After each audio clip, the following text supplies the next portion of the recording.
worries. Thanks for having me. How has your day been? It's been all right. I've been in a meeting all morning, so it's nice to get out of the office. Although, that being said, as soon as I got out, it's raining, it's wet, it's windy. So, the weather's not on my team today, but no, it's good. How's your morning been? Yeah, pretty good. Yeah. Just admin. Yeah, it's a bit like that on a Thursday. Yeah, definitely. Tell me about yourself. My name's Ashley Szalek. I've been at the Casey Basketball Association in one way or another since 2012. I came across to play. That's how I first got involved. Mm-hmm. At the same time, I was studying Bachelor of Business and Commerce at Monash University. So I was playing, and then one of my units, I had to do an assignment or a report on a not-for-profit local business. So I did it on the Basketball Association. And then when it was done, I got a reasonably okay grade on it. So I gave a copy to the association and said, hey, just this is what came of all those interviews and things that we did. And from there, they were like, oh, this is pretty good. Do you want to have a job? And I'm like, oh, okay. So I started off, just casual, as a casual role. And it's slowly grown from there. And now I do it full time. And I've been there. That was back in 2014 was when that all happened. And I've officially this year been there for 10 years in one way or another. So it was always involving marketing and communications. And it's gone from, just being, 10 hours a week and then starting to do some other things like coaching and things like that. And it's grown into now just full-time marketing communications. I take care of all the local partnerships, like with you guys, Ray White, and some of our other local partners. Take care of all the social media team. We have a Matthew Suter. I'll give him a shout out. He's our media officer. He does all our fantastic graphics and video editing and things like that. So it makes my life a lot easier, being able to have those graphics good to go, and we just send them out and try to fill up all of our programs and things like that, which is relatively, it's great to be able to do it, but as you would know, the city of Casey, it's just booming for space. I don't know where to look. I'm just, there's so many cameras. I'll just keep looking at you, so you probably have to cut that out. The city of Casey is just a booming community. So our biggest challenge at the moment for basketball is court space. So if you have any real estate that's got court space on it, that'd be great. Just because we're really full up. Like, it's on a Saturday, for example, we have 10 courts over the road at Casey Stadium, but we use, I think it's 26 or 28 courts on a Saturday alone, just using local schools and things like that, just to try and fit everything, because everyone wants to play on the weekends. We do have some weekday competitions and things like that as well for our senior open age, and there are some after school comps for the younger ones, but again, those are relatively full as well. So more court space is what we need at this point. But Okay, tell me more about the partnerships with local businesses, like the partnership with Ray White. What does that entail? What does that look like? How does that help the association? Yeah, so we try to work with local businesses to promote the business to, we have 10,500-ish, give or take, people that play basketball each week. And, we have a good community there. So and a lot of them will support the sponsors. By being able to partner with local businesses and get those sponsorship dollars and things like that, it just opens more doors. We can run more programs. Like, for example, we run a program called Girls Rule, where every term we run 3 weeks of free classes for girls that don't currently play basketball, just to give them a chance to play, find out if it's something they want to enjoy. One of the biggest barriers is for our female athletes anyways, that they don't want to come in because they're scared that they don't want to be participating with the boys, that there won't be other girls and things like that. So this is a great opportunity for them to get involved on the court, give it a try for free, and see if they like it. And if they do like it, then we hope they join a team and make a team up with those people and things like that. But these partnerships give us those opportunities. They're not all we're not money grabbing. It's not all necessarily to do with money. We do partner with some other local businesses, gyms and things like that. So just to give our elite athletes just more opportunities to get into those types of facilities as well. So it's we try to leverage all of local businesses to work. We try to work together as a strong community and make sure that everything's mutually beneficial. For us, that's important, and you can see that with our partners. On our website, everyone can see all of our list of partners, and you'll find that most of them have been there in excess of 5, 6, 7 years. I think our longest one's over a decade, because they see that return on investment. They see us investing, back into the community, and they're getting their return as well. The community's then responding and, working with them when they need those opportunities. Yeah, brilliant. So you've been with the association for 10 years? As an employee, 12 since just playing and things like that. So I was playing in the senior men's team in 2012 and 13, and I think I played right through to, I think it was 2017, something like that. And then I stopped playing, young family, things like that. It's your time gets really short when all of a sudden you start having some kids and things like that. But I've been an employee since 2014. And what did you do up until that point?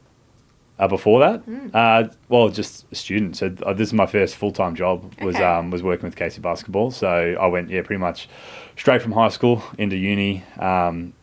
I was working in a bakery at Tip Top Bakeries, like, just casually just to make some money and things like that. For me personally, I'm not much of a warehouse type person. Didn't really enjoy it, but, it helped pay the bills. And then as soon as the opportunity to work with the Basketball Association came up, I jumped at that, and I haven't let go since. You touched on the marketing and communication side of things before. What does a day look like, a standard day look like for you? It's not going to be exciting. I think everyone thinks it's very exciting. We do get lots of opportunities to do some fun things, but there's like mountains of paperwork, and as anyone who's in this sort of field will know, there's a lot of data, a lot of analysing, things like that. How can we best leverage what we're doing to get the best results? That sort of thing. All those pesky emails that if anyone plays a Casey basketball, those pesky emails they get, things like that. That's all coming from me. All that stuff.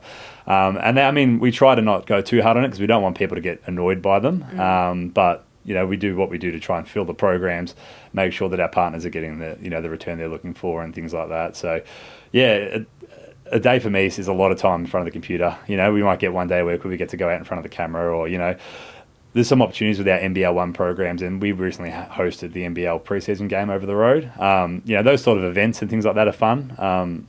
It makes up 6 or 7 events across the year, plus NBL 1. So there's a lot of sitting in front of a computer, which is probably not the answer that a lot of people were hoping to hear. Yeah. But, they're the things that we've got to do to get the final product out. Yeah, definitely. What do you enjoy about marketing and communications? I say it's a lot of time in front of the computer, but it's definitely the people. We meet lots of people like yourselves today, that sort of thing. We get to engage with the community and really identify what the community needs. So it helps direct our whole basketball association and the things we need to do. Like I touched on the Girls Rule program before, but programs like that and others similar, we don't do those. We don't just go, hey, this is a great idea, let's do it. Like we do the research, we get in touch with the community. What are they looking for? How can we break down barriers with the community to get them involved in basketball and things like that? So I would say one of the highlights is definitely the people that we get to meet, the people I get to work with. It's just being able to engage socially across the whole range of people from the community, people that I would have never have met if I didn't do a job like this. Yeah. And are you based primarily at Casey Stadium or? Yeah, so I work generally Monday to Friday at Casey Stadium, just regular business hours, 9 to 5, except for when we have events and things like that on. And obviously there's a lot of, after hours, things on the weekend, tournaments, all that sort of thing. Try to engage with those as much as we can, get as much photography, content, all that stuff. We're big on content, obviously. Yeah. So trying to get all that, and that obviously a lot of that takes place outside of business hours, which is where, as I touched on before, Matt, who works for me, he's fantastic. He does a great job getting that footage and things like that. Okay. Tell me more about, you touched on the Girls Rule program. Yep. Tell me more about some of the other programs that you run at the stadium. Yeah, so we had been running a free clinic program, which is open to boys and girls, similar to the Girls Rule program, but that was just for anyone who wants to get involved. So there's no gender base on that one. We obviously want to get everyone participating. On top of that, we also visit, I think it's in excess now of 40 primary schools a year for free. So we go out to those primary schools, we run clinics, give them some information. A lot of kids already play, but there's a lot that don't know where to start. So it's just an opportunity for us to get a basketball in their hands, get them active, but then get some information to them, get to their families, see if they want to come play basketball, and give them the guide on how they can do that, because that's an issue that we have, is that people don't know what to do. They don't know the first step, how they get involved. So just trying to break down those barriers by getting out to those schools. The schools is a big one. We try to do, as I said, in excess of 40 for free each year. We also work with the schools to get grants from the government and things like that, where we can come out on a regular basis and help teach their kids basketball. Yeah, brilliant. Tell me more about the Casey Cavaliers and how the season's gone. Can we reword that some other way? Because our season didn't go so well. Oh, okay. Yeah. Yeah. Tell me about the Casey Cavaliers. Yeah, so our Casey Cavaliers program, I'll start from the bottom. So we have our junior representative program first, which I think going into this new season, we're looking at about 54 teams across, that's under 12s, 14s, 16s, 18s and 20s, boys and girls. So they compete in the VJBL League, which is across the whole state. We're very proud of our program. This past season just gone, we had, I think it was 8 or 10 teams. 10 teams in VC, which is the highest division you can play, and I think we had 8 qualify for the National Junior Classic, which is one of the biggest tournaments across the basketball calendar. It's an invitation-only tournament. You have to qualify for it, and we had a team in every single age group qualify that from under 12s to 18s, so the 20s is laid out a bit differently. But from under 12s to 18s, boys and girls, every single one of those age groups, we were the only I think, club in the country that had everyone qualify for that.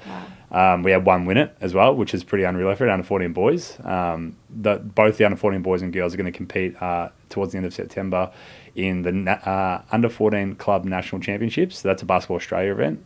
So we're actually hosting that here at Casey Stadium for the second year in a row. So both of those teams will be competing, and we're expecting good things from both of the teams. It's going to be unreal.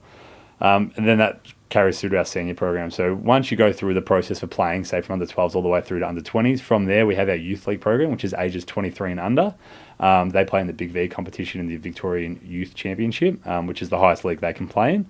And then from there we have our open age NBL 1 teams, which is the second highest level behind the NBL. We have men's and women's that play there. We host them here at Casey Stadium. We have crowds. Our average crowd is in excess of 800, which is pretty cool. Biggest crowd was nearly 1,500 for one of the games. We really, and that's because as a club we try to really focus on that community engagement and things like that. So for us it's one big cycle. So we get that representative, that elite level stuff, but then they give back to the community. They come and do the free clinics and things like that, and then it cycles back through. They join basketball, and then hopefully one day they're playing like the heroes they're watching. Yeah. Are you involved? Do the teams sort of travel domestically? Are you involved in any of that? Sometimes. They travel across the state. Most of the games are within Victoria, so it's usually just a one-day travel thing. But they do travel to Mount Gambier. The NBL 1 teams will travel to Mount Gambier, and they also travel to Tasmania. That's for our NBL 1 teams. The other teams all just travel across Victoria. The juniors will all play on a Friday night, which they could be playing anywhere from at home at Casey all the way down to, I think, Terrelgan out that way, over across to Geelong and things like that, up to... I forget the name, Wangaratta, up to Wangaratta the other side.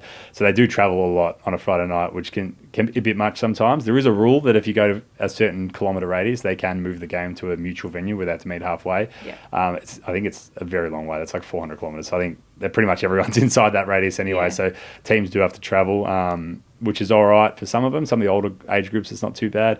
But if we've got under 12s and 14s teams having to travel over to Geelong and their games at 6:50, you're almost having to leave work early and get straight from school and off to the game. So it can be pretty hectic, but that's sort of what we do, I guess, for those teams to play in that elite level. They've got to, make those sacrifices. Yeah, absolutely. Tell me more about your basketball career and what that looked like. Oh, it's a long time ago now. I played junior basketball for Dandenong. They're sort of our local rivals now, so it's funny that I now work for Casey. Yeah. From there, I took a couple of years off after my junior days were done, and then a friend of mine who was playing at what was Cranbourne Cavaliers at the time called me up and said, "Hey, we've got a spot. Do you want to come down and play?" And to be honest, I didn't actually know what it was. I thought, there's a big jump from just playing local basketball to playing in a representative team at a senior level. I said, "Yeah, I'll come down." Gave it a go. I loved it. That was 2012. Played. That was back in Division 2 men, so that was pretty much the lowest grade you can play in the representative sort of thing. So it's unreal to think that we've progressed in that time. In that time, I've played in Division 2 men, Division 1 men, and State Championship men. And then after State Championship is NBL 1, I'd already retired from basketball by the time we managed to get into there. But I was part of the journey the whole way, obviously working in the back office point of view. But yeah, no, I loved basketball. From a kid, I've loved playing it. I'm going to give myself a shout out here because the guys at the office know that I love to do it. 2013, I was the MVP of the team, so my name's up in the trophy somewhere. So I'll be telling my kids one day when they come in to look at it that they don't need to know it was the lowest grade at the time. Yeah. But they'll think it was the highest grade, so it'll be my little secret. Yeah, absolutely. And your kids, are they basketball fans? It's hard to say. Yes, they love sport. My oldest is 5 years old. I've got a 5-year-old, a 3-year-old, and a 1-year-old. So very busy in my household. Busy dad, yeah. This winter season, my 5-year-old has started playing under 8. So he's on the younger side to play, but as you can imagine, I'm pretty tall, so he's quite tall. So and he's very motivated. So he's very determined. He plays. He doesn't get frustrated. Or we have a lot of kids that come in for the first time and play under 8s and they'll cry and things like that, which is fine. That happens. It takes a lot of courage for those kids for the first time to go out there without their parents, jump on the court and have a go. Yeah. So it's been definitely a journey, being a part of the association and seeing all these different levels and things like that. Now going back all the way to under 8s with my son to see him play.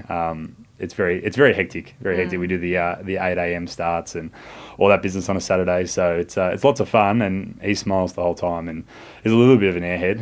He wanders up and down the court singing to himself sometimes. But that's the joy you get with a 5-year-old playing basketball. He sounds like my boy. Yeah, it's a bit like that.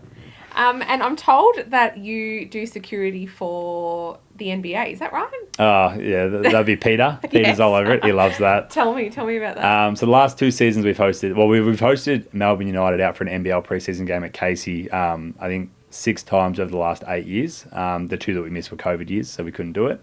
Which is cool. We love to have the NBL guys out. It brings the top level of basketball in Australia to the local doorstep. We work really hard to maintain our partnership with them and host those games. But Josh Giddey, who plays NBA was Oklahoma, now for Chicago, he came down last year and this year to watch that game, which is cool. The kids love it. They get photos, autographs, all that sort of thing. But if we didn't have someone to look after him, the line would be out the door all night for him to just sign autographs and take photos. So, yeah, I've had to play a little bit of security for Josh when he's come down just to keep the kids off his back. But we try hard to sneak a few kids through to make sure they can get a photo and an autograph and things like that. But, yeah, as I said, if we let everyone in, he'd be there for 3 hours just signing autographs for the night. Yeah. So I know Peter sent me a few cheeky texts just laughing at me, having to be the security guy for Josh. So, I appreciate it. Yeah, he gave me a little bit of a heads up of a little bit about you and your story and helped me prepare for today, so thanks, Pete.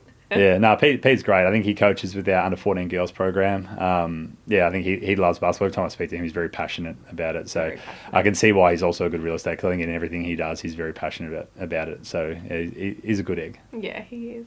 Very good. And who's Ash outside of being marketing and communications manager? Well, this is it. I think this is my life, to be honest. My wife always makes the joke because every time I leave the house, I'm wearing something that's branded with Casey or something like that because, between all the merchandise and the T-shirts and the hoodies, I think it's all I own these days. It's just all Casey basketball stuff. So, but outside of work, these days, I'm just a dedicated family man. That's all it is. As I said, if you've got 3 kids, 5, 3 and 1. There's all your time there. Outside of work, that's all my time is trying to sort those 3 out. So, I'm very... similar to Pete, I'm very passionate about what I do, which is probably why I've been working here for, over 10 years now, is because I'm very passionate about the club. I'm very passionate about what I do and maintaining that family culture, which is now showing through with my personal life. Yeah. And what's next for the Basketball Association? Is there any exciting projects coming up? Well, we're just gearing up now for our next season, NBL 1. We've just had 2 new coaches sign up. They're going through the process now of putting their teams together. It's always very exciting. The junior rep stuff is coming to an end for this season. So that means that we just roll straight through. So as soon as that's done, we'll have tryouts for next season. So it gets hectic there. As I said, we're hosting the Nationals at the end of September, which will be a really exciting event. It's the top 50 club teams across the country for under 14s will come and compete here. And then we'll just look forward to, other events like that. Our goal is to attract the best events in the country and host them here at Casey Stadium and bring them to the locals. That's a big part of what we do, and that's what we'll be trying to do. Yeah, brilliant. So if anyone's looking to get involved in basketball, now is the perfect time because we run a summer season and a winter season for the local basketball. So obviously the winter season is coming to an end. For those of you with school-age children, the season's pretty much run terms 4 and 1 and terms 2 and 3. So obviously we're coming towards the end of term 3. The season's ending now. So if whether you're looking to get your child involved or you're looking to play yourself, now's the perfect time. If you're an older person and you're looking to play, grab 5 or 6 friends, enter a team. That starts at the start of October, so it's coming up really quickly. If you've got anyone ages 3 and up, if you're looking to just get involved and do some basketball training classes, the registrations for term 4 are now open. So all of those programs, it's the perfect time. If you want to play, now is the time to jump in. Yeah, brilliant. Well, thank you so much for joining us No today, worries. Ash. Thanks for having me. Speak Appreciate soon. it. Yeah, sounds good. Thanks.